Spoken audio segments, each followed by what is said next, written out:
Let's go. Yeah.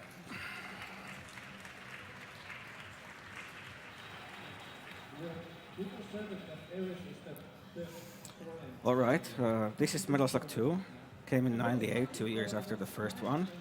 And for those of you who are familiar with the Metal Slug series and you played the original Metal Slug 2 in the arcades, you'd know that this game has so much lag that it's nearly unplayable. And while I really love this game, I think that it has just too much lag in the original version, and actually really nobody likes to play that. So for that reason, I'm playing this one on a hacked console. Like my MVS board has been overclocked from 12 megahertz to 18, and I have on my Metal Slug 2 card, I have the turbo patch installed. I soldered another EEPROM on the card.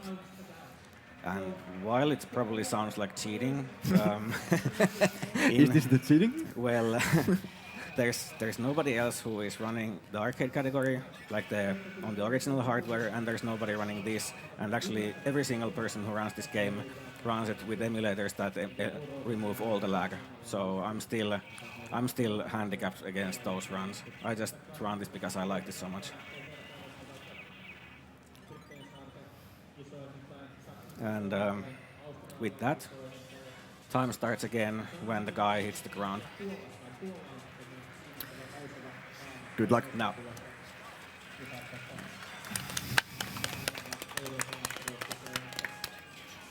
This game is quite a bit more fast-paced than Metal Slug 1.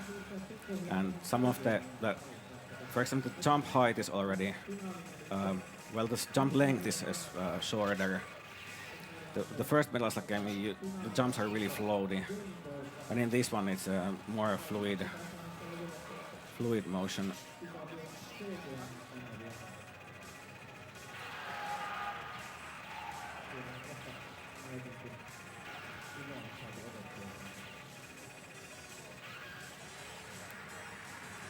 And another thing compared to Metal Slug 1 is that this game is a lot harder. Like, very much. I've played this probably 10 times more than the first one, but I have still never managed to beat this deathless.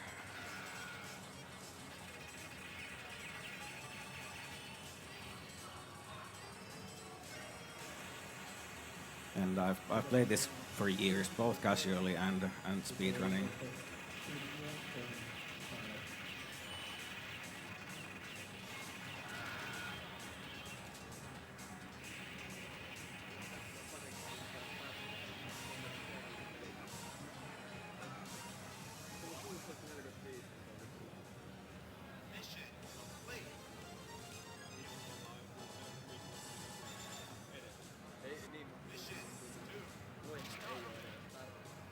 So, is there any difference between the characters?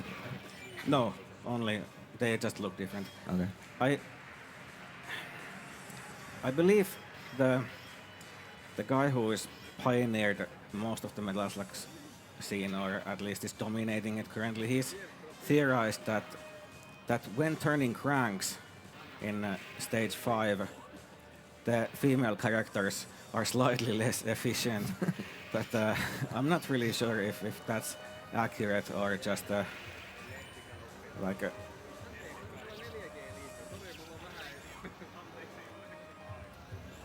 Okay.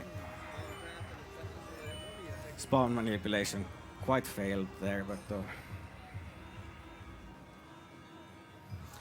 And there's a lot of new neat features added in this game. For example, which I did really not want to show, is that when you get hit with the purple breath, you turn into a mummy.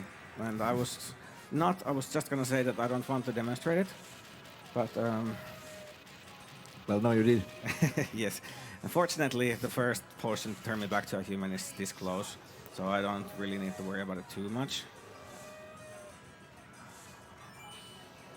But of course, normally for a speedrun, that would be completely unacceptable. For a very nervous marathon run, I think it's acceptable, though.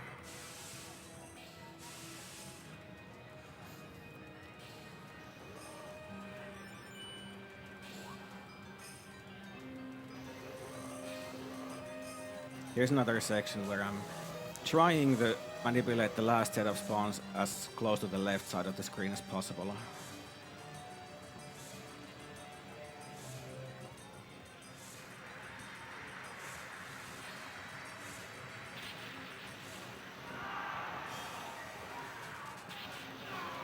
Oh my god.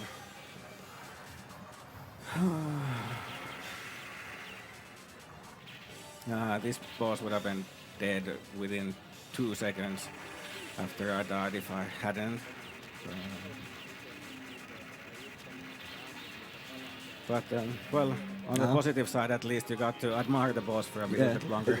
This art is so cool. Like, it's super like good looking. Yeah, these games are, I think, the pinnacle of 16-bit pixel art. And given the extra power that the MVS has compared to its like home console partners, you really have lots of room for sprites, so you get to shove in a whole ton of animation.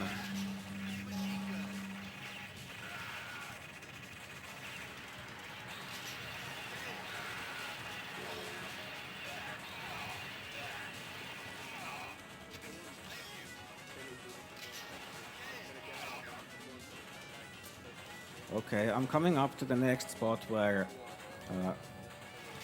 I need to eliminate a few pretty nasty boats in order to make progress. And these are complete RNG, how they move from this point on. So I'm hoping they would stay together to kind of die together. And they mostly did. But sometimes those guys can be really annoying and waste a lot of time. A couple of secret hostages to give me more bombs.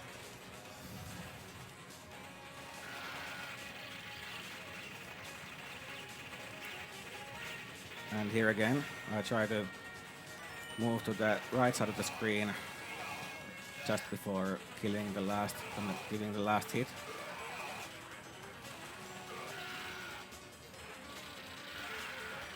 And now careful, I don't really want to get hit here. These guys below me, they are pretty nasty. They actually deal 2 damage for whatever reason instead of 1, which is common. And if I get hit now, then I have no health left to deal with the boss, which makes it kind of dangerous.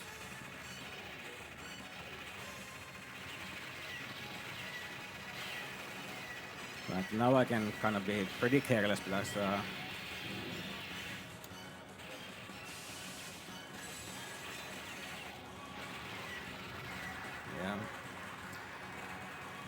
that's that. And in this game, most of the time I have it pretty well calculated how many bombs I'm trying to save and how many I'm using in different places and so forth. But the random nature of this game and the whole series is that sometimes it just doesn't play out exactly as you expect it to. For example, all the bombs and flamethrower and shotgun, these guns have some splash damage, which can do things sometimes, and also the many bigger enemies have multiple hitboxes. So there's quite a bit of variance, especially if you have multiple hitboxes and then you have splash damage combined to those.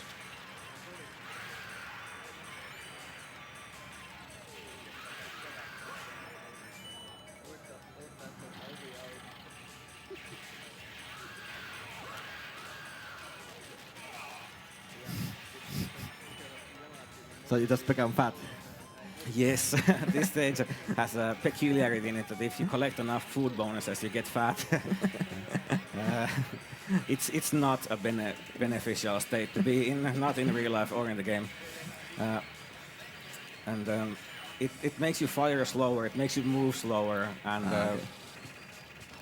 it's just a pain in the butt. But fortunately, I don't really need to worry about it anymore since I'm not getting out of my tank.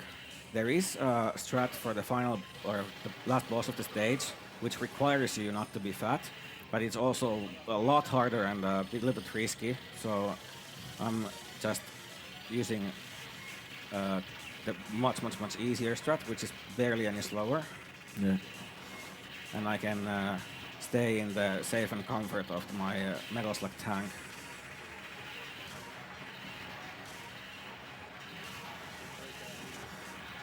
Yeah, there we go. Nice. And now starts the hard part. The first 4 stages are supposedly easy, but the fifth one, the first part of the fifth stage is immensely difficult. I'm not expecting to get through alive, but I will try.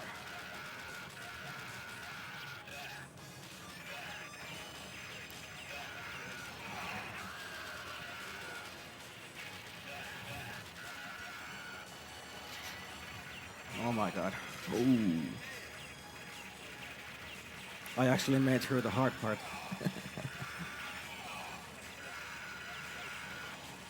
That's a freaking go.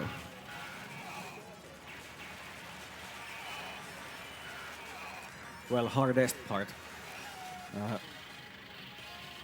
Next section is not quite as difficult, but a mistake will be much more costly.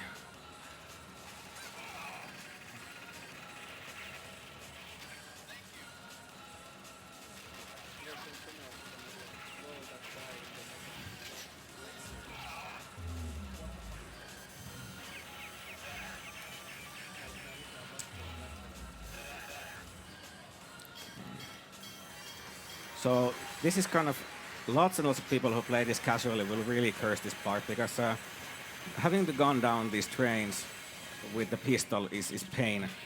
It's pain in the butt and it's pain in the wrist, and it's just all around pain. So if I manage to fail my weapon strategy, I will have to resort to gunning them down with the pistol, and that's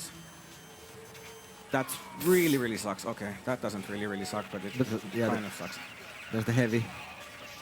Yeah, I'm still... Oh, okay. Well, Now it's getting hard. well, it's... Well, yeah. I can still somehow make it, but...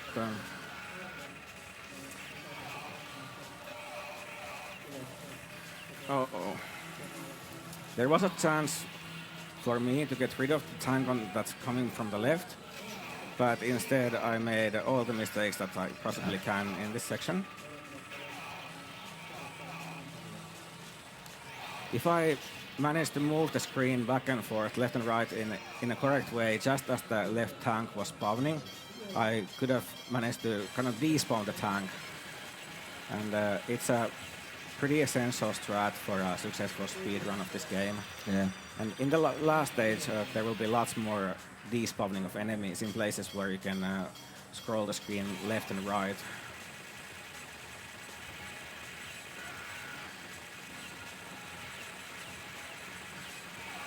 Yeah, this is not so much fun. Yeah. It's not that fast. Yeah. At least for the final train, I have saved bombs so that I don't have to kill my wrist any further. And what I'm doing with the laser, I'm crouch canceling the laser so that instead of wasting 4 ammo, I'm wasting only a couple, but still dealing the same damage as 4 or full blast would have dealt. And now, the mutants. These guys are usually fairly docile, but in my practice run earlier, I think I died like 4 times in this section, and that's the most I probably ever died since like years ago. I don't know how that was even possible. Let's get that marathon luck. Yeah, I think I hopefully wasted all my really bad luck on that run. Yeah.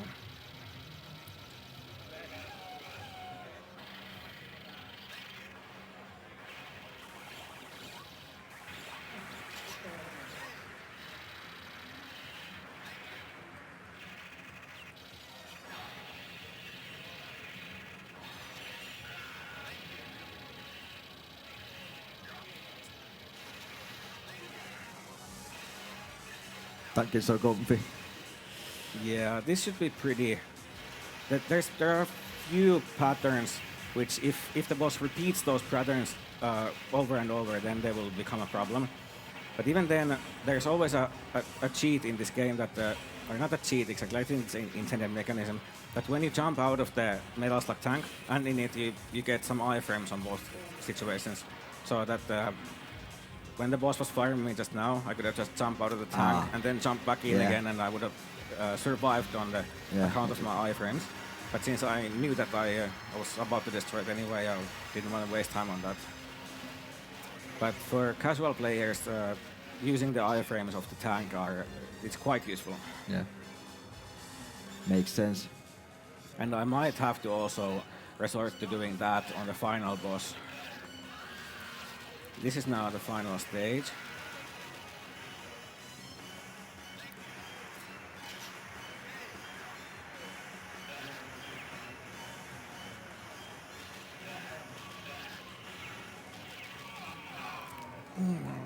No. That seems tricky. No. We good, let's go. Yeah. We good. Okay, I will be requiring more volume just in a bit. There's the only section in the game where audio cue is required. Okay, now. Max. No, I failed it. Sorry. No, it's Max. Yeah, you can turn it back to lower again. It doesn't really matter anymore. That's really unfortunate.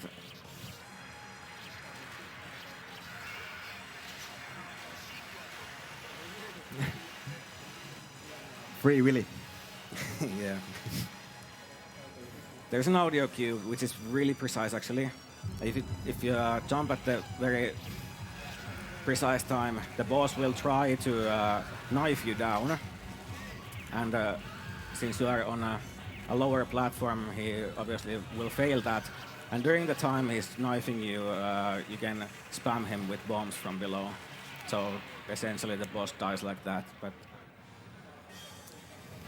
I was kind of expecting this anyway, since the cue is it's really precise. It's one of the tricks I spent most time practicing in this game.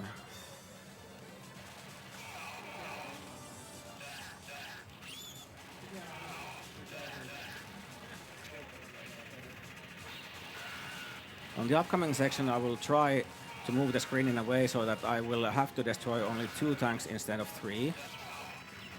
But I fucked it up totally, because I ran out of ammo in exactly the wrong time, and now instead of 2 tanks, I got 4.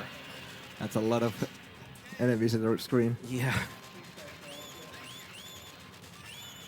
And this is another randomness. You never know which one of these guys is gonna give you the weapon. And same comes again soon.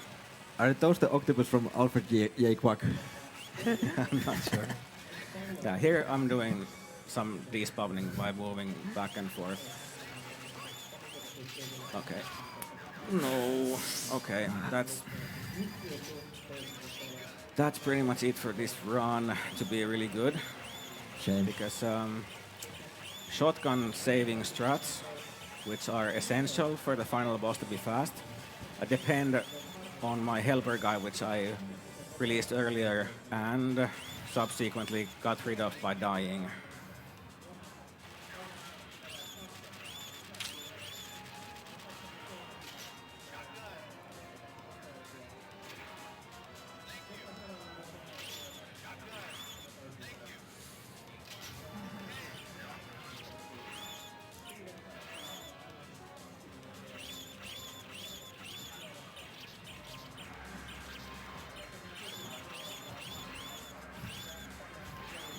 That sound effect is so good.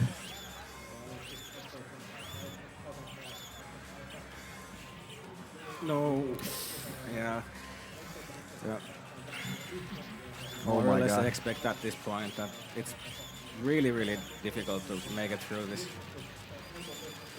And the sprite limit is hitting as well. Yeah.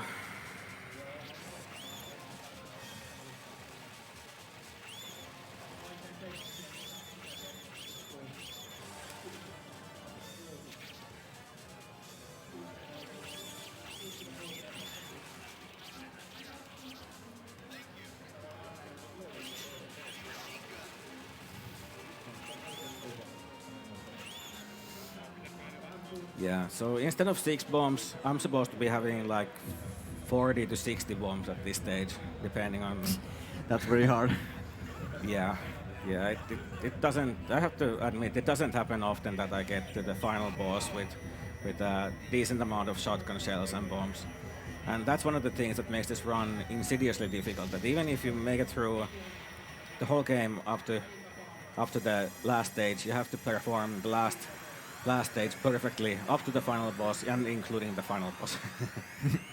And if you don't, especially if you make a mistake near the boss, that's automatic loss.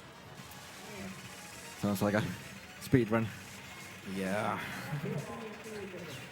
I can pray for a good drop, but that is actually an excellent drop. Nice. But it's not going to save me. Like.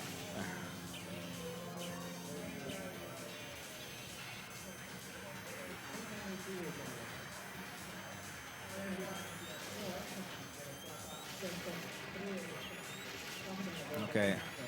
Since the boss is firing this quickly already, it means that it's near to die. Okay. But I really need right now a good drop and. Nice. Okay. Now the second half of the boss fight. This is the part that most gamers will say is unfair, and Okay. it pretty much is. If you try to beat this game casually, no matter how hard you try, this second part is just unfair, and it's insidiously difficult to dodge the UFOs, and even an extended period of dodging them is not gonna do you any good if you don't have a good weapon, because the boss takes so much damage.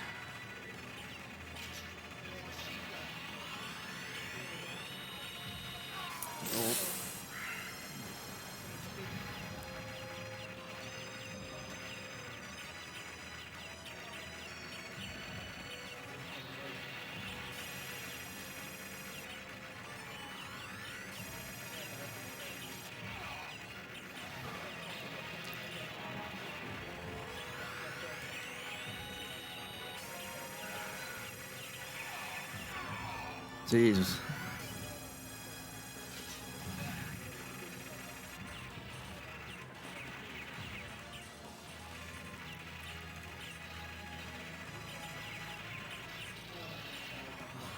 Okay, now I'm almost. Whoa, what hit me? I'm almost to the. Almost time. But Time is coming up. Now. All right. Actually, the time is not bad at all. I wasted more lives than I really would have liked, but this was still better than I was expecting, because this game is really, really difficult. And dying once in the wrong places, especially stage 5, which I think was overall a success. Dying there or making mistakes, losing the laser, losing bombs and so forth, will cost a whole lot.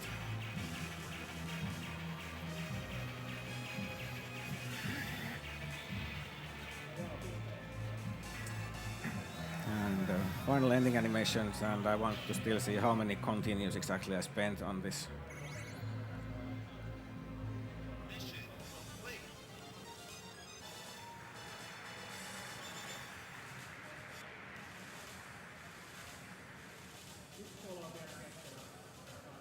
Okay, that was 5 credits, so that was the most I ever did in practice earlier. so if you wanted to speedrun this and started to like play this, how would you do it? Uh, Like if some guy wanted to start to play this. I like to play all games casually before I speedrun them, but obviously that's not required. And I think the best way to go about it is just grabbing an emulator. Yeah.